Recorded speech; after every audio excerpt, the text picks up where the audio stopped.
Este,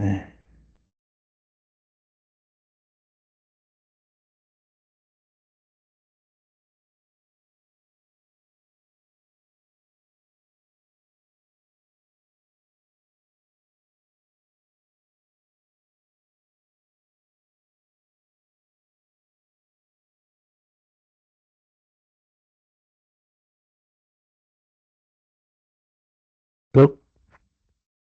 Hola, hola, hola. Ahí está.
Okay, good afternoon. This will be the class that we will learn about the topic of cultural identity.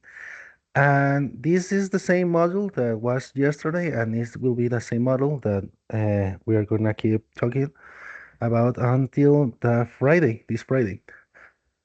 So this is a class that will be for the 10th grade, and the thing is that, as I was saying yesterday, the class is very different when there are students because I can interact with you, and well, I can see your level of English, so I can help you to understand better.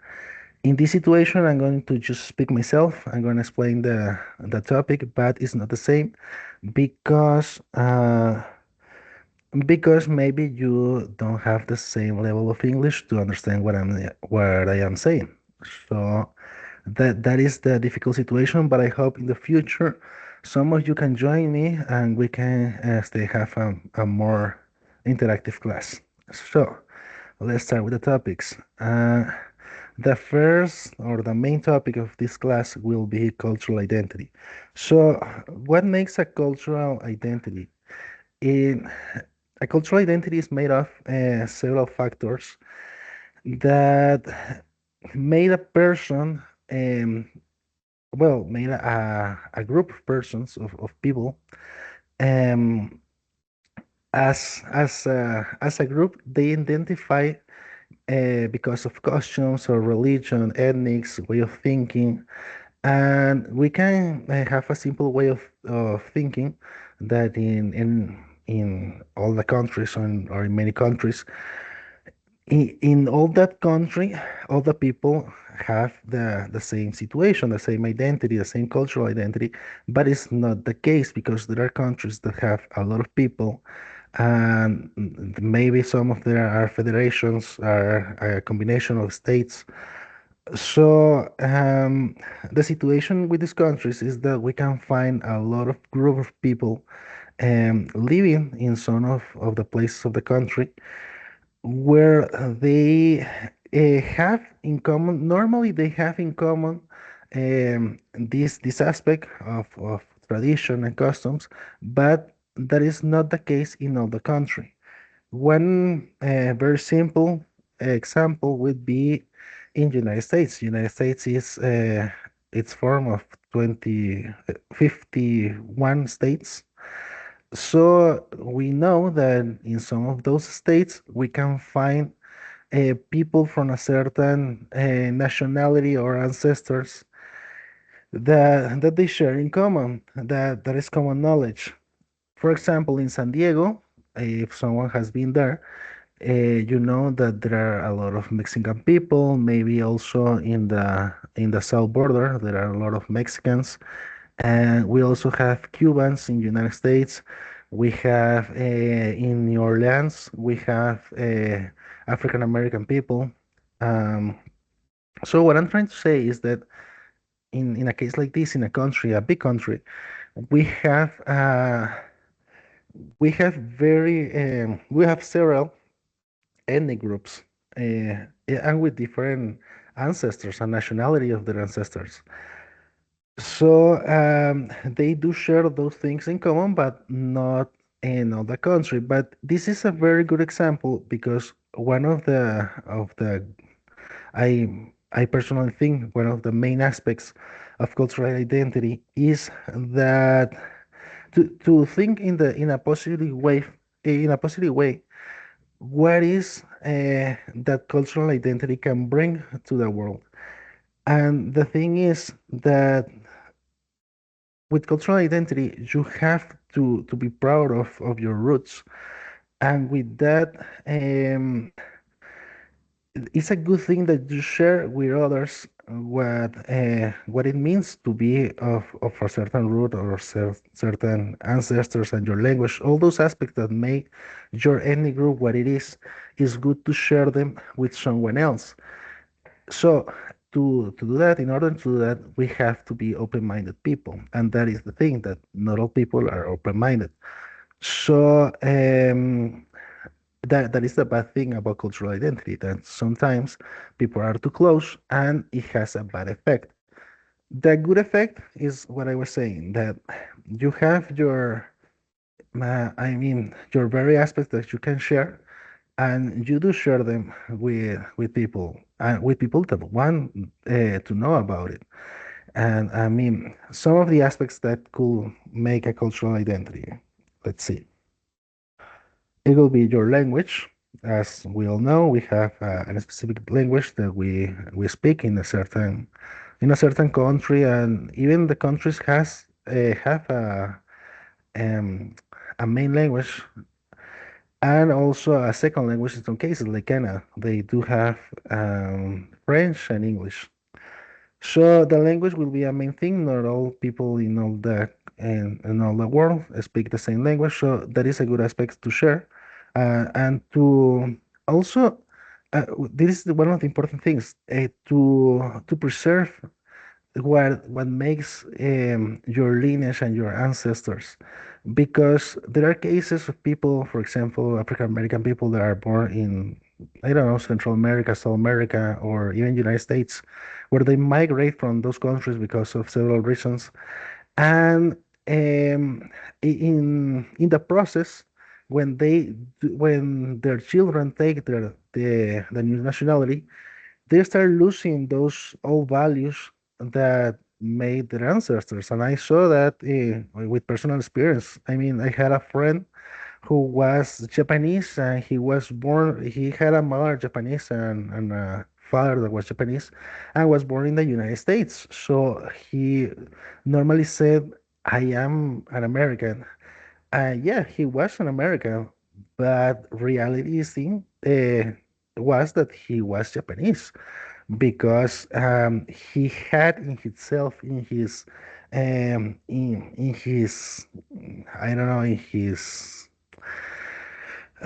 you can see in himself that he was with all the aspects that made a Japanese, and he should be proud of that. But just to um, just to not be discriminated or be bullied in the United States, he normally said an American, and that was not okay because sometimes people lose what is their values and aspects of their ancestors in order to just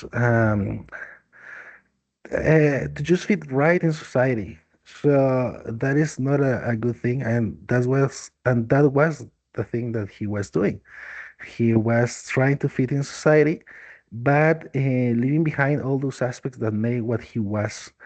And I personally think that that was not okay. And actually, he was 100% Japanese, even if he was born in the United States. And this is one example. What I'm trying to say is through an example to teach you that you should conserve and you should share these aspects and values and traditions and customs with other people, and never let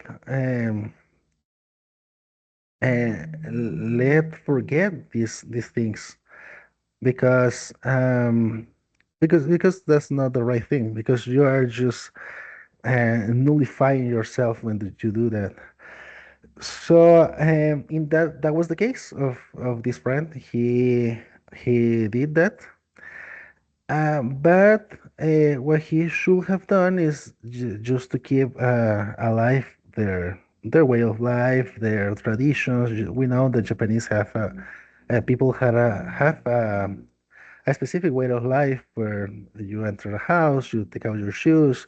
I mean, what I'm trying to say is that there are several aspects that englobe all these nationalities, these ethnic groups, and we should keep them alive, and we should share them with people that want to learn about it, so they can learn about the things and incorporate in their own lives aspects that can bring his personal life to better. Because let's face it, sharing some stuff and some information can lead to a new way of thinking, a new way of life, and that is what globalization is about. I mean, we do have countries and borders, but in the end, we all live in planet Earth.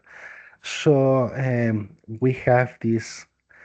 We have to be open-minded. We have to tolerate other people because we are all humans, and we shouldn't discriminate anyone because doing that just lead to war, to hate, to bad aspects that when we just destroy ourselves, when instead of just progressing, developing new things, developing new theories, technology, um, information, creating history, we just, I mean, start destroying. So it's the opposite effect. It's a negative effect. And that is for me one of the main aspects of this class, to not only for people to learn new vocabulary and new meanings of words, because let's face it, that is really important, but also to know behind this information that, I mean, cultural identity,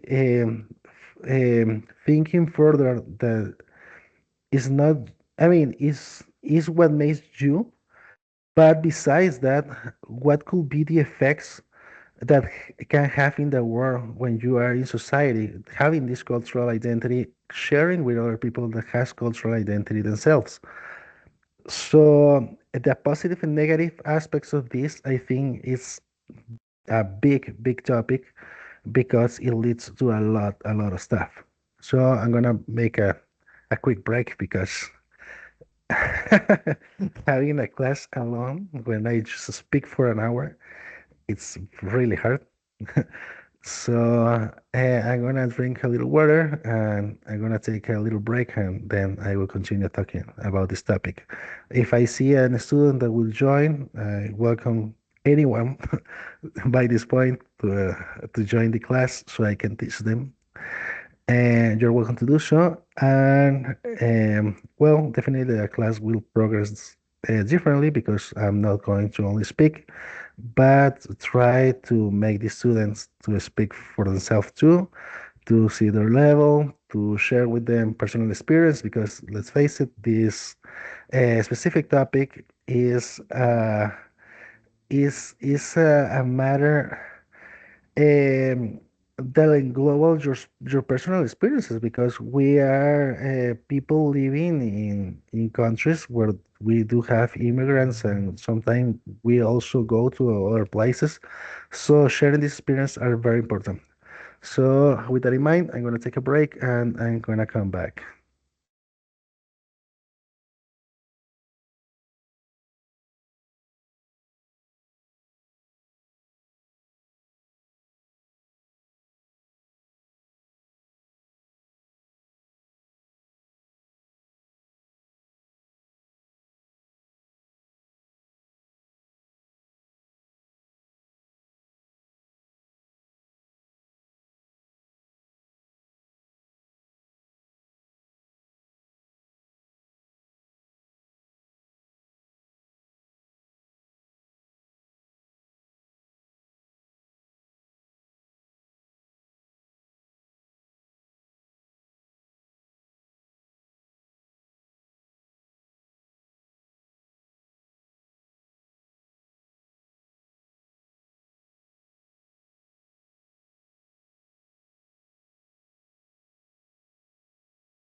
Okay, guys, I'm back. What I was saying before is that this is a big topic that in global personal experiences, where you experience, I mean, through your life, what is to go outside the country, to visit other people, how it is to meet foreign people. And through that, you can see all these aspects that we are talking, that well, in global cultural identity, because, for example, meet someone from France. So you see in this person that he speaks French, that he has a different maybe color of skin, color of hair. What he's, I mean, if he told you or she told you, you will see that in their way of life, what is their way of life, what they do in the weekends, what they eat normally, what is a day for them, what is like to share with some of their friends, what is their main religion or some of the religions that are practiced in their country. And so there are several aspects that you can learn through talking to someone that is foreign. And that is a good way, the best way to experience this thing, the trying to connect with other people, because that is what this is about, really. I mean, we do know what cultural identity and global and what is made of. I can't even tell you right now. I mean, let's see. So key aspects of cultural identity could be language, primary means of communication and expression. That was what we were talking about. In many countries, they speak different languages. There are as many. I mean, we do know the main ones like Spanish, French, English, Portuguese. Um, but there are also some other specific language to some countries. For example, in Paraguay, they have as a second language Guarani, and that is what the original inhabitants of that country used to speak. So that's the same situation in Africa, even in countries in Asia, where they do have a specific language uh, that are part of the many languages in the world. Also, traditions and customs that are practices passed down through generations. We also can imagine some of them. We do have the popular ones, like, for example, what I was talking of the Japanese people. They do have a custom when they enter a house of someone, they take out the shoes and then they come. What is the reason behind this? Is that they say that outside there is dirt and yeah, basically that you are dirty outside, and that in the house they do keep it clean. They are very organized and clean people. So they want not just in a physical way to be clean, but also in the spiritual way. And that when you do enter the house of someone, you leave those dirts and mess behind, and you come to a place of calm and tranquility. So what I'm trying to say also with this is that there is a way of thinking. In many ethical groups, we do see this, that there are a way of thinking that they incorporate to their main lives.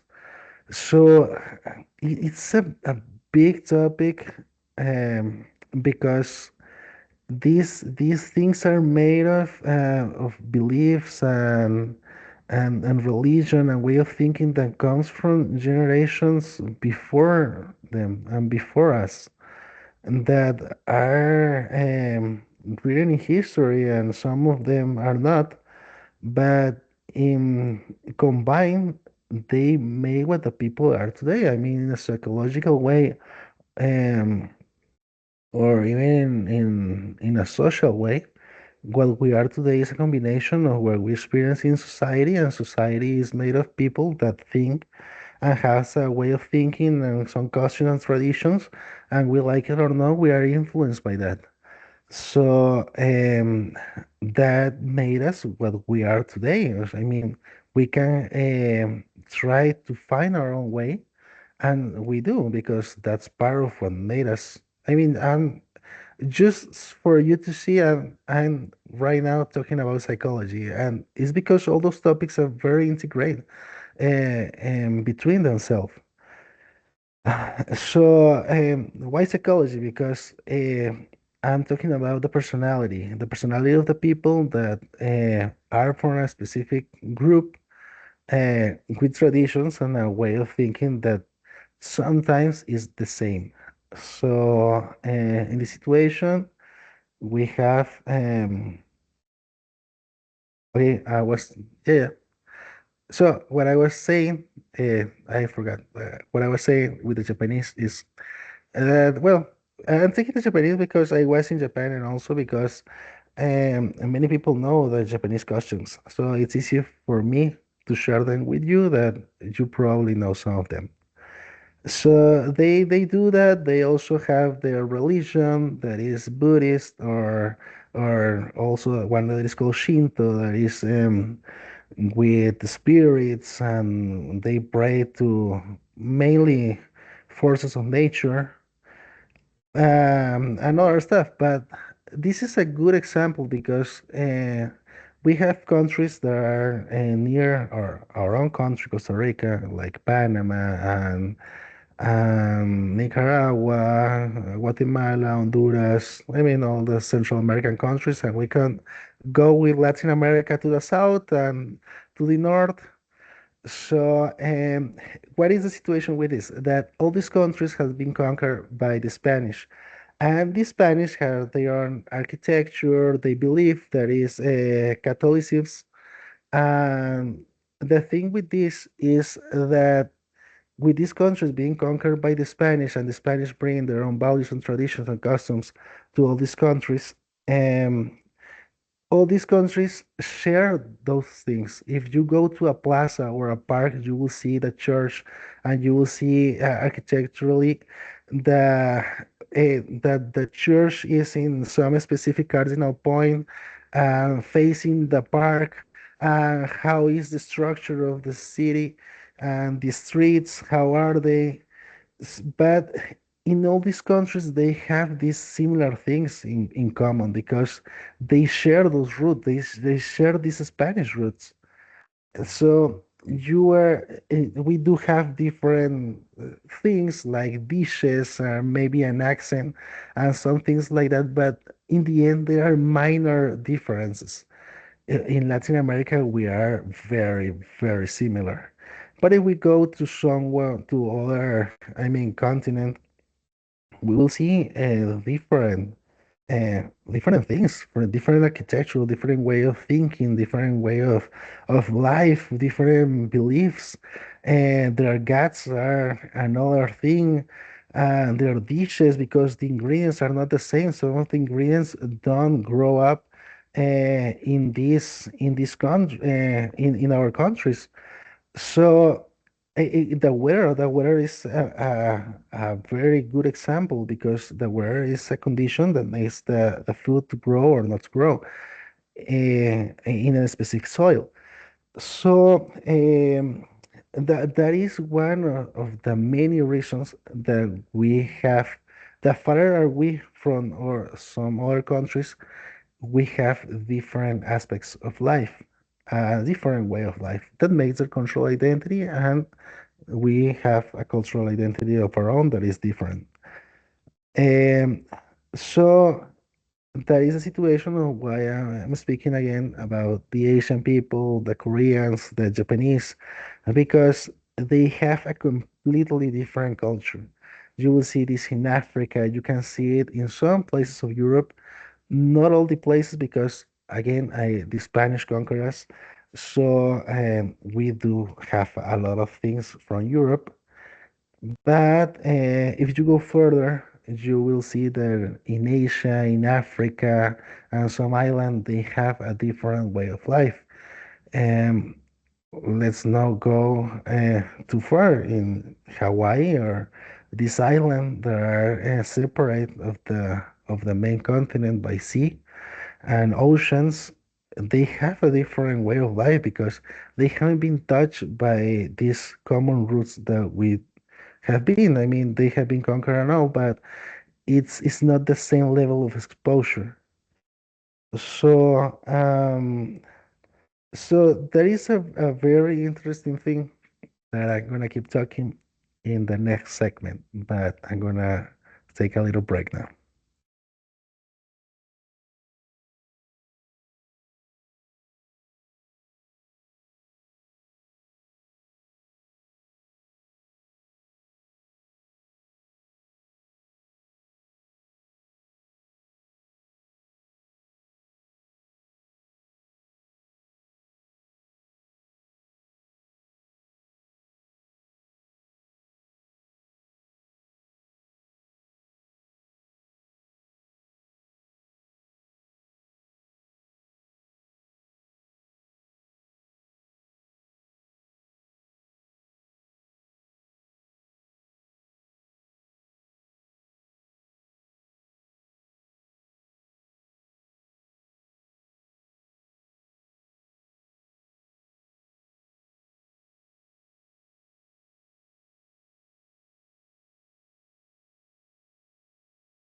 So, guys, I'm back. Let's keep the train going.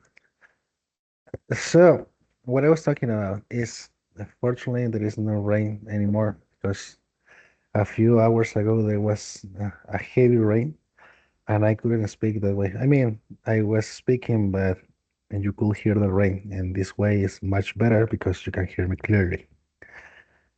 So, on what I was saying about the situation with different way of life, it's that one of the good aspects of this topic is that when you do connect with other people, when you make friends in other countries, you can know firsthand of how is their way of life, and you can also share your own way of life. You can tell them, for example, someone from Costa Rica can tell them a lot of stuff.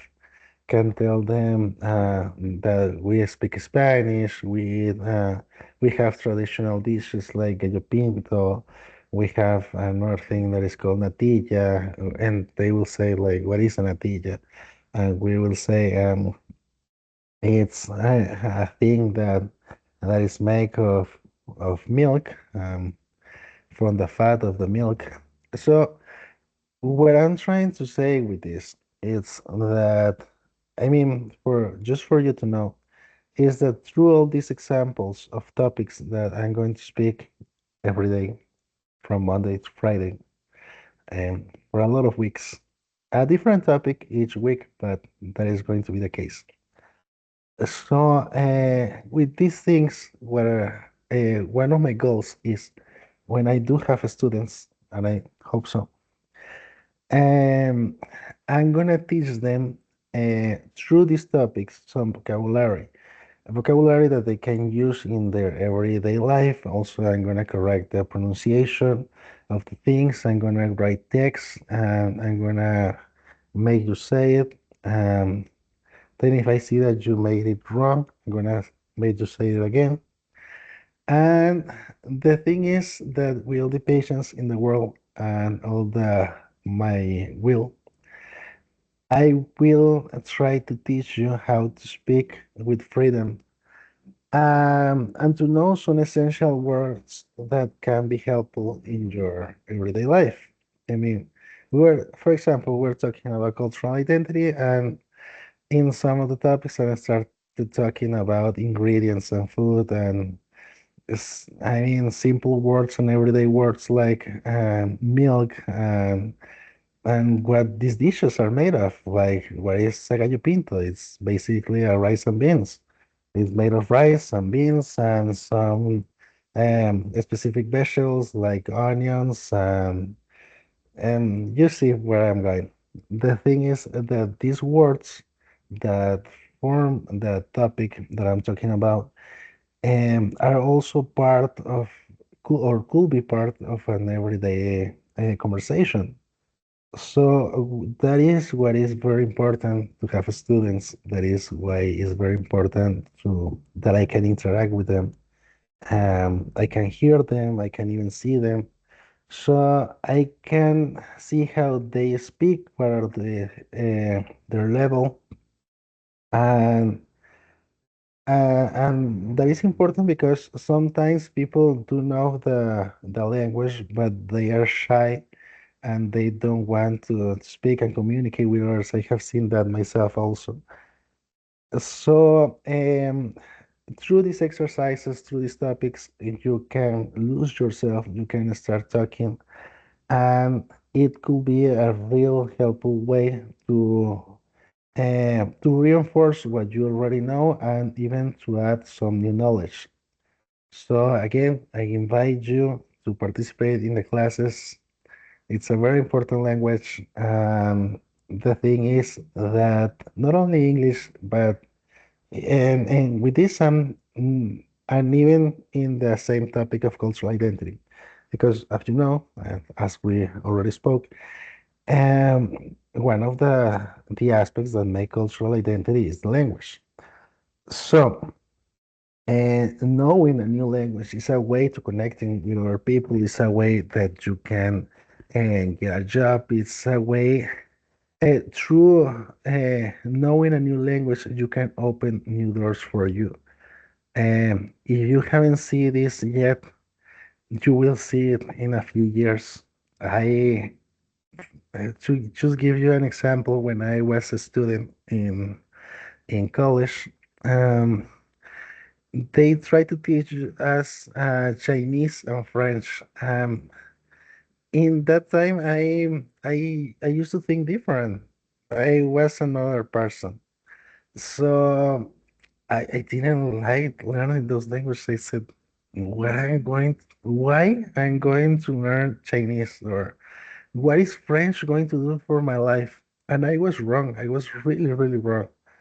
Because I mean, you can have skills and you can have tools in life, and special abilities that can give you an advantage to not be just another in the group.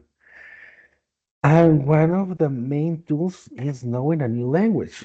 And one of the more universal languages right now is English. So that is what is important for you to know, or to try to learn this language. And even if you have the opportunity, I encourage you to learn new languages, even languages that you think are not useful at all, because you don't know the future. And maybe through this globalization, you will come in contact with other people that have their own cultural identity, and you will have opportunities with them.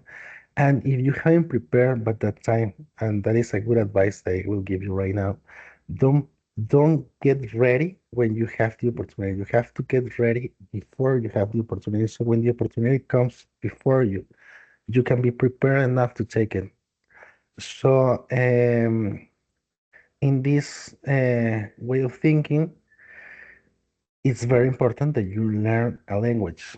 So, or many languages if you have the opportunity. So, okay. So, what I was saying is that you can have languages that maybe you don't think that could be useful.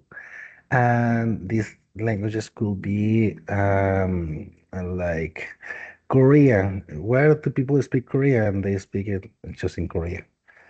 But maybe you will work in a company or that have Korean people outside of your country. Maybe you are in a call center where you have to deal with Korean people, with Korean people doing business, or there is a lot of situation outside of that country where that language can be used for. So never never look down in a culture, never look down in a language. There is a lot to learn from everyone.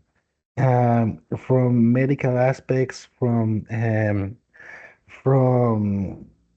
their way of life, their way of doing things there, because just in that you have people that can teach you to be organized through a certain way of thinking. That doesn't mean that you change your own. And that is an important thing that I was even saying in the class before this one yesterday, that you can incorporate in your own way of life aspects that you think that it can make you grow. And that is one of the best things about this. To through connecting and knowing other people, to learn about their life and taking for yourself what can make you grow. So that could be in all the aspects, in how you do things normally. For example, I knew some people that had a religion that was called, I don't forget right now. I don't know right now. But the thing is that they used to have a way of life that was very structured. They had an hour when they woke up, and then they did exercises, then they read, and normally they had a way of thinking that people should be reading because there is we have limited time, and we should take advantage of that and always be growing in an intellectual way. So maybe that way was a little tiresome and a little strict, but we can take some things from that. I mean, we can have our own hobbies, we can have our things that can distract us, But we can also take from that that it's good and important to keep growing in an intellectual way. It's good to read. There is a lot of information in books. It's not the same. It's one of the best ways of learning.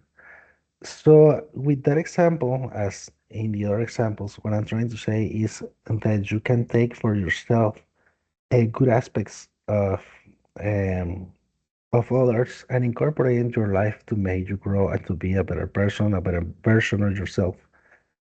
So you see how through cultural identity I'm talking about a lot of stuff, but the purpose of this class is to teach English, to make you grow, to make you learn values, as I think all the classes in this program are have this goal. So I think this is one of the best topics that I can talk to you about, and I can share with you these values and this way of thinking that I have adopted for myself, and that I think can make a person to be a better version. I'm gonna come back in a few minutes.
So, guys, everyone that is going to see this video after the recording. So let's keep talking about a little bit about these things that we were speaking. Um, so the thing is, people have different ways of life. We should respect them. We should be open-minded. We should be open enough to share them about our things and never be so close and have a pride. I mean, we should be proud of our own values or way of life, but never to be close because, for example, another example, because through examples I can teach you what I'm saying and where I'm going. Again, the Japanese people, and they, some of them, I could even say maybe a 50% of them are very open. They like foreign people. They are fan of Latin culture. They like tequila. They want to learn the dances. They like the food. They like talking to other people. So those are people open to the world, to what the world can offer them, and they like it. That's why they seek it. But the other 50%, they are very, very close. And that is a good example. And with this country, I can teach you even maybe all the aspects of the good and bad aspects that are in cultural identity, how cultural identity can be good, and in extreme, it could be also bad. These 50% of people that are close-minded, they only like their own culture, that are very proud of it. We should all be proud of a cultural identity, but never to be close to culture of other people and to customs or other people and interact with other people. Because being that way leads to what these people are. And they are people that they reject foreigners. If you don't look Japanese, they don't like you. They reject you. They don't want to speak to you. They don't want to learn your customs. They don't want to have anything to do with you and your way of life. Even they don't want that your way of life can interference in their way of life. They hate to see foreign people in their country because they think that we are changing their way of life. So this is another 50%. It's not the same 50% as the other. And through that, you can see that we, as I was saying, we should all be proud of our roots, but we should be open always to communicate, to grow as all human beings, and learning of other people's way of life, and not to be close to them and not think that they can harm us. Because the values and the way of life and personality, each of us has have a way of doing things, and we shouldn't judge for one person and all a group. And that is the case in many places. Maybe a Mexican do something bad in the United States, and people start hating all Mexicans. Maybe a person from with Islamic religion or from these Arabic places made a bad stuff, and people start judging all these person as a group, all these people as a group. So, and we can see that with the incident in the Twin Towers when they're in United States at the time. I don't remember if it was 2000 or what year, but there were some planes that crashed in the Twin Towers. That was the World Trade Center at the time. The towers collapsed and a lot of people were killed. So, uh, people in the United States started hating these Islamic people, and you could see that with the Islamic that were living in the United States at the time. So that had a very, very bad repercussion because these poor people that didn't do that, they were good people, started receiving all that hate. And let's face it, I mean, hate should grow more hate. So that's the thing that at some point the Americans were going to receive again all those bad feelings they were giving to the Islamic ones. So I'm not trying to say that everything is zero because you could see it that way, but we do we will have what we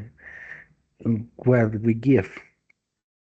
So we should try to grow good values and to try to change even the way of thinking of these people that are close and don't tolerate others. And I think that we are in a year right now in 2025 or 2025. It's also a way to say a year, whatever the way you like it. And where human rights have come a long way, where we have understood that things like freedom are very important. Have seen this through war and when people used to be slaves. Also, with the Second World, we saw what I was saying, an extreme way of bad thinking in the cultural identity topic, where people were very proud of themselves, even to the point that there's thought all the world should be like us, and people that are not like us, we will kill them. And that was the situation with the Nazis in the Second World War. And that is one of the best examples where you see how this extreme way of thinking can lead to a destructive way. So, and we have come a long way as human beings and also developing tolerance in many aspects. I mean, in rights for the equal gender, um, with rights for the women. So we have come to a point where we have understood that we should, as a group, go forward as humans because that is the way that we are going to develop further. That is the way of peace. That is a way that can lead to good stuff, to have peace and tranquility and security in society. And that is the purpose of law. I'm actually a law student, and that is why my topic of study. I try to study how laws can make people behave in society so they can develop themselves. In some aspects, what will be the punish for people that break the law. But it's not about the punish. It's about a way of thinking that we should do things right because that is the best way to live.